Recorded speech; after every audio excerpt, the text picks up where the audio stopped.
오늘 말씀은 창세기 7장 11절 12절 그리고 8장 14절 말씀입니다. 읽어드리겠습니다. 노아 600세 되던 해 둘째 달 곧 그달 11날이라. 그날에 큰 기품의 샘들이 터지며 하늘의 창문들이 열려 40주야를 비가 땅에 쏟아졌더라.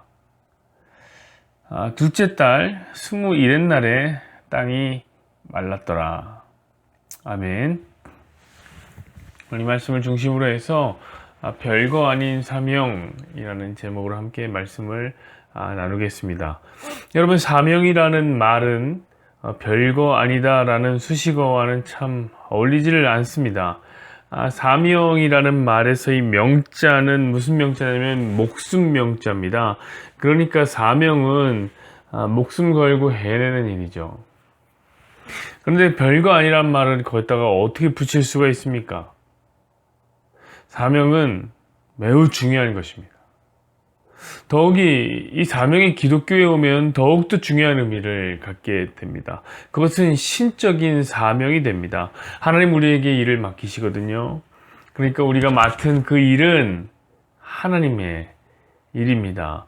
그래서 이제 기독교인들에게 사명이란 말은 그 무게감이 진정 남다른 것입니다. 주께서 홀로 가신 그 길, 나도 따라가리. 험한 산도 괜찮소. 바다 끝이라도 괜찮소. 이 사명이라는 말만 들어도 이 자동적으로 눈물을 고이는 사역자들이 얼마나 많은지 모릅니다. 저도 그래요.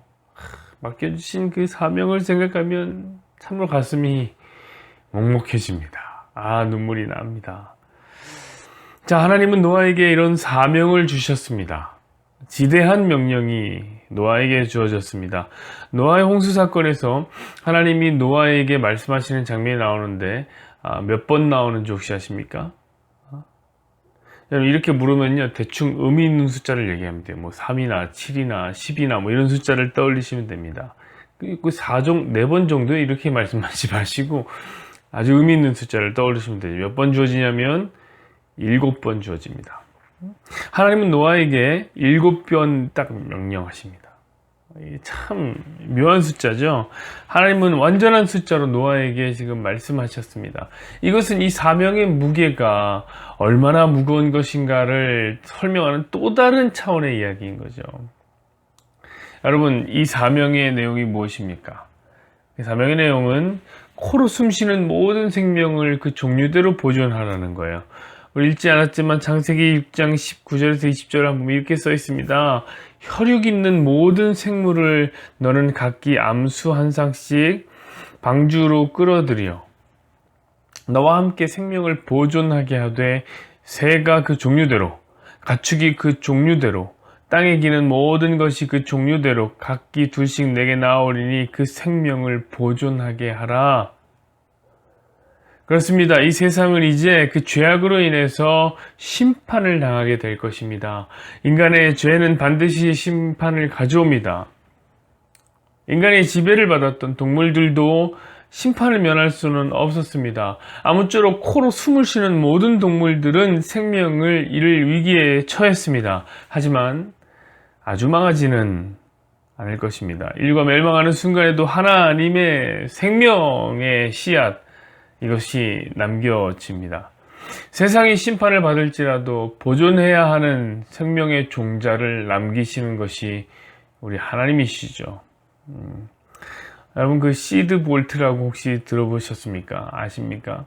말 그대로 이제 종자 금고죠.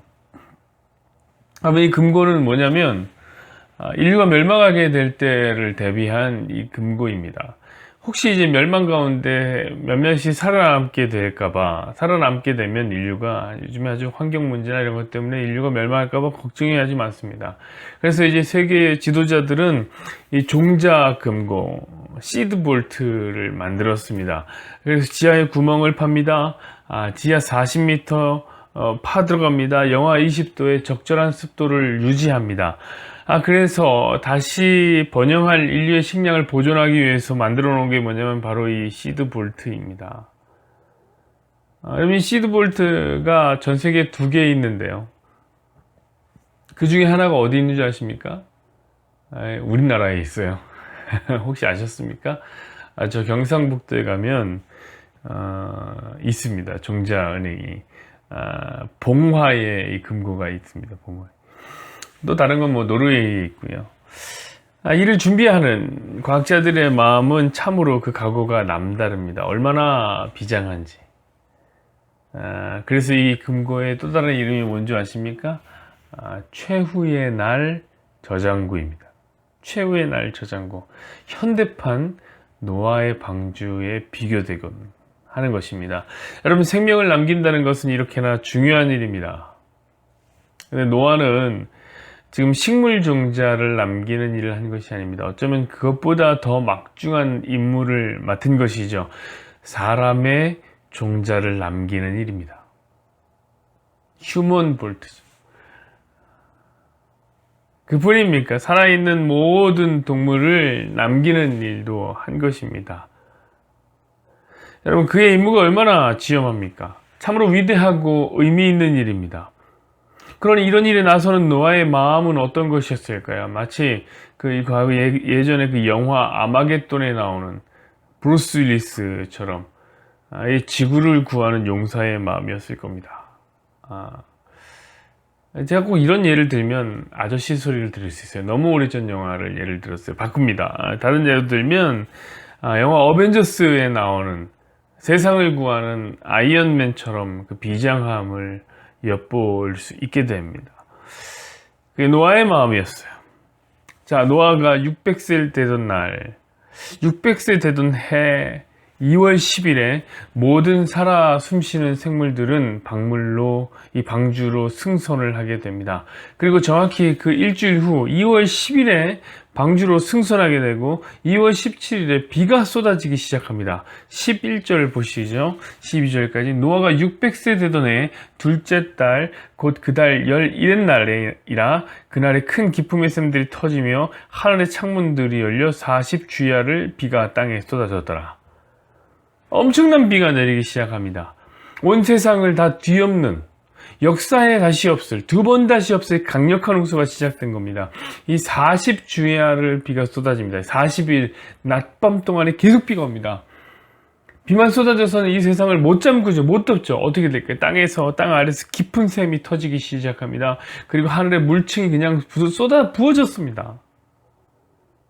이 정도면 사람들이 물에 빠져 죽는 게 아니라 물에 맞아 죽을 정도로 엄청난 양의 물이 쏟아진 겁니다. 하나님 분노의 심판이 시작된 것입니다.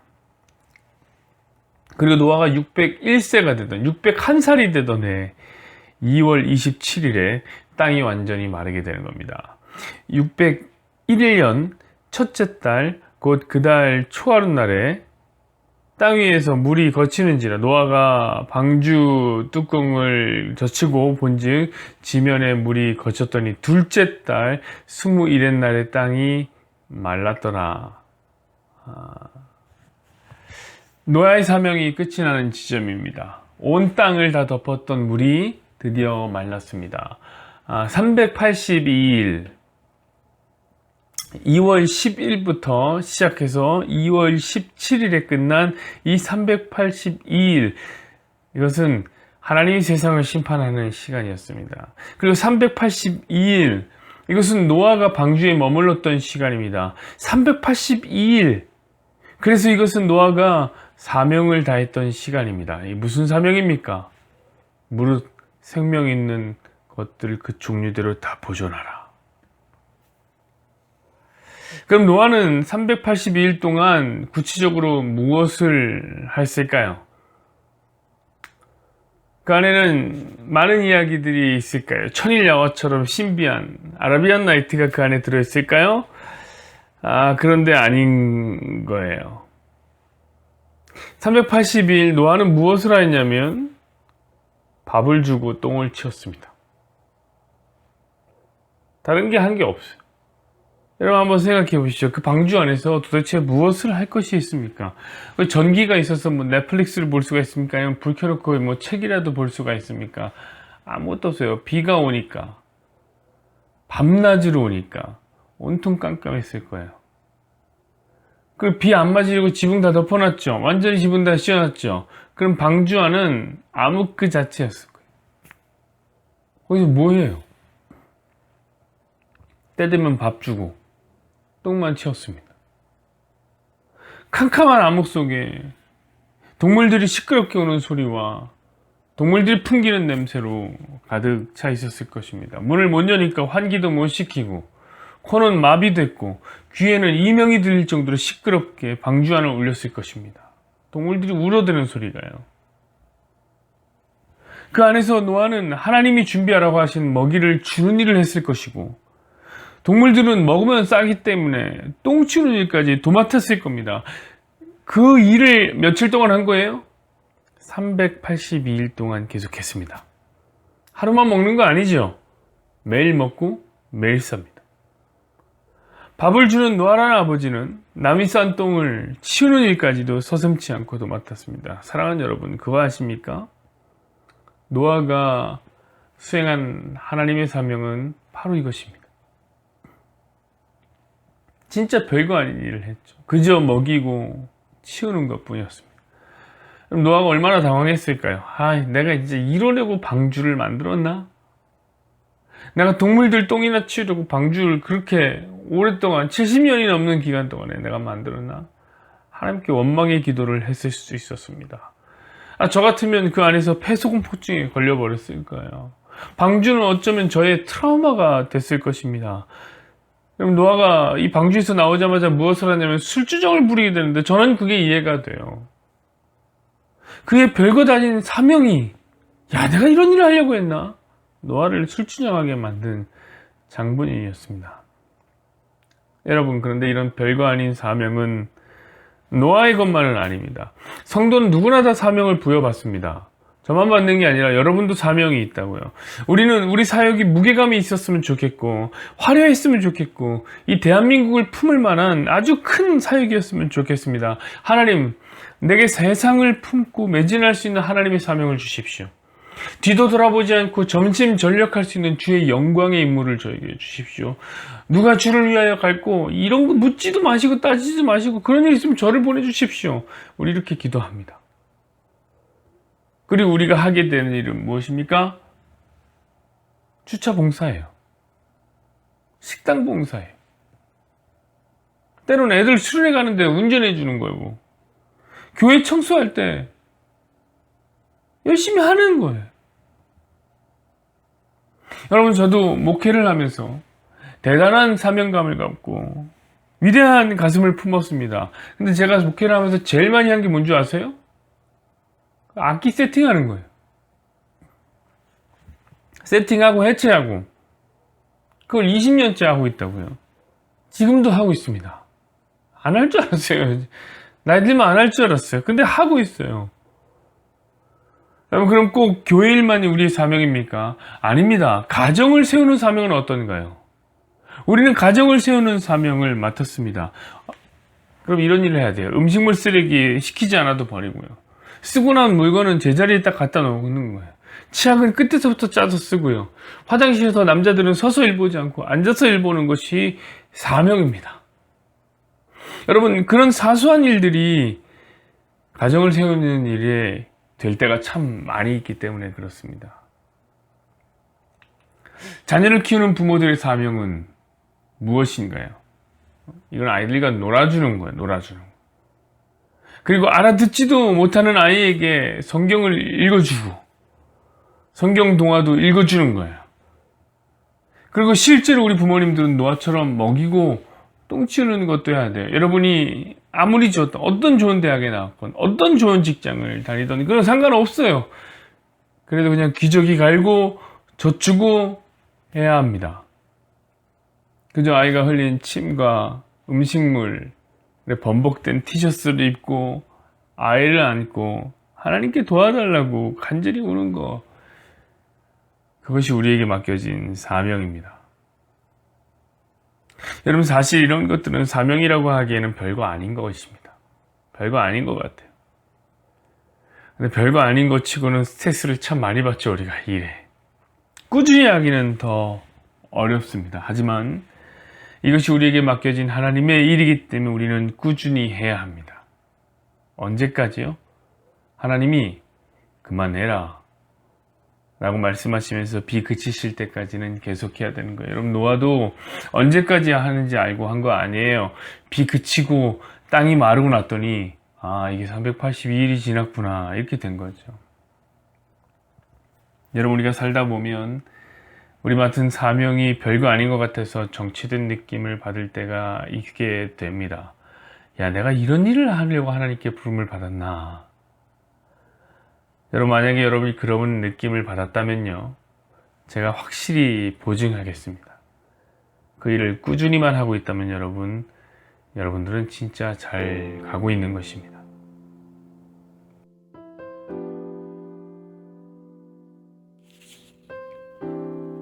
여호와는 내게 복을 주시고 너를 지키시기를 원하며 여호와는 그의 얼굴을 내게 비추사 은혜 베푸시기를 원하며 여호와는 그 얼굴을 내게로 향하여 드사 평강 주시기를 원하노라.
주님 내 길을 잘 아시고 내 걸음 아시네.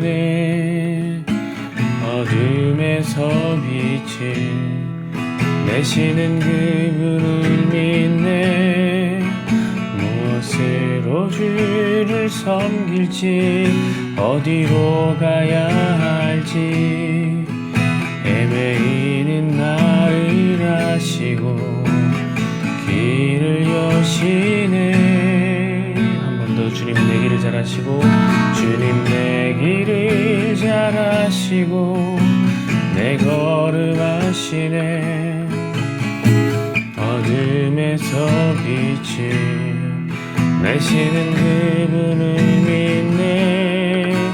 무엇으로 주를 섬길지 어디로 가야 할지 헤매이는 나를 아시고 길을 여시네.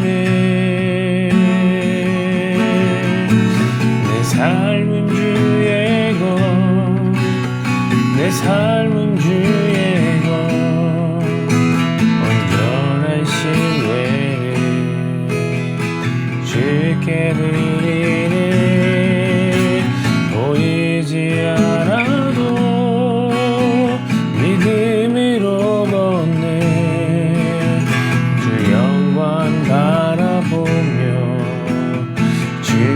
따르네. 내 삶은 즐거운 내 삶은 주의 것, 내 삶은 주의 것, 온전한 신뢰를 주께 드리네. 보이지 않아도 믿음으로 걷네. 주 영광 바라보며 주만 따르네. 하나님, 우리의 길을 잘 하시고 우리의 걸음을 하신 하나님 참으로 감사합니다. 우리가 어둠 가운데 있을 때라도 우리에게 빛을 내어주시는 우리 주님을 믿음으로 걸어갑니다. 하나님, 오늘도 과연 무엇으로 주님을 섬겨야 하는지, 과연 무엇으로 주님께 나아가야 하는지 알지 못하는 우리들을 하나님이 아시고 길을 열어주시기만을 소망합니다. 말씀 가운데에 하나님, 우리가 걸어가야 할 길을 알게 하여 주십시오. 말씀 가운데에 우리가 하나님 살아가야 하는 길을 알게 하여 주십시오. 보이지 않아도 오직 주님의 영광만을 바라보며 따라가기를 소망하오니 우리 성도를 붙잡아 주십시오. 예수님의 이름으로 기도합니다. 아멘.